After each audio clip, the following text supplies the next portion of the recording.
Dream school চ্যানেলে সবাইকে স্বাগতম। আজকের এই ভিডিওটি তৈরি করেছি ষষ্ঠ শ্রেণীর শিক্ষার্থীদের জন্য।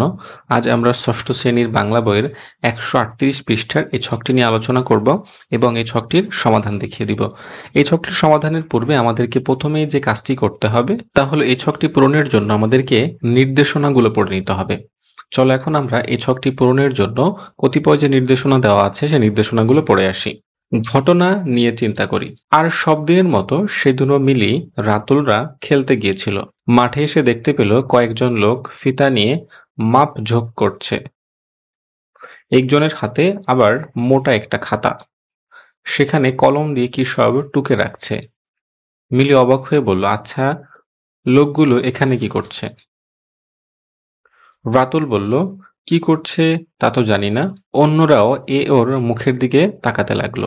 শিমু বলল, কাল সন্ধ্যায় বাবা বলেছিলেন এখানে নাকি একটা শিশু পার্ক হবে, নতুন নতুন খেলার ব্যবস্থা থাকবে সেখানে। তবে তো দারুণ হয়, কয়েকজন একসঙ্গে বলে ওঠে। মিলি খানিক ভেবে গালে হাত দিয়ে বলে, তার মানে বদলে যাচ্ছে আমাদের খেলার মাঠটা, তাই না? রাতুল বলল, হ্যাঁ, বদলেই তো যাচ্ছে। তখন হয়তো টিকিট কেটে আমাদের ভিতরে ঢুকতে হবে। সুনীল এতক্ষণ চুপ করেছিল। সে বলল, শিশু পার্ক করতে হলে এখানকার অনেক গাছ কাটতে হবে, আর গাছ কাটলে তো পরিবেশেরই ক্ষতি হবে। আরে তাই তো, এভাবে তো ভেবে দেখিনি। শিমু বলল, চিন্তায় পড়ে গেছে সবাই।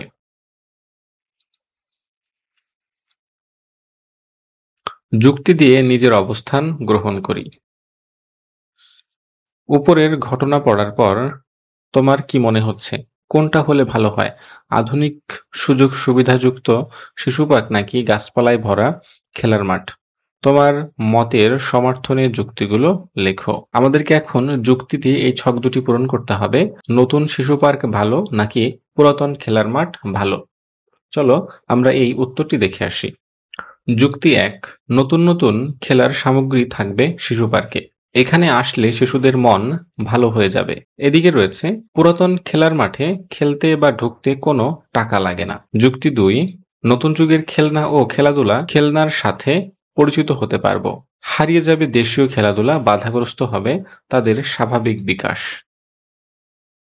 যুক্তি 3, বিশ্ব যেখানে এগিয়ে যাচ্ছে আমাদেরও সমান তালে এগোতে হবে, নইলে আমরা পিছিয়ে পড়ব।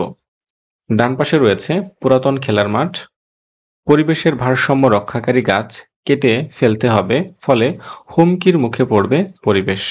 প্রকৃতির নান্দনিক সৌন্দর্য হারিয়ে যাবে। সুপ্রিয় শিক্ষার্থীরা, এই ছিল আমাদের আজকের আলোচ্য বিষয়ের সমাধান। আজ আমরা 138 পৃষ্ঠার এই ছকটি নিয়ে আলোচনা করলাম এবং এই ছকটির সমাধান দেখিয়ে দিলাম।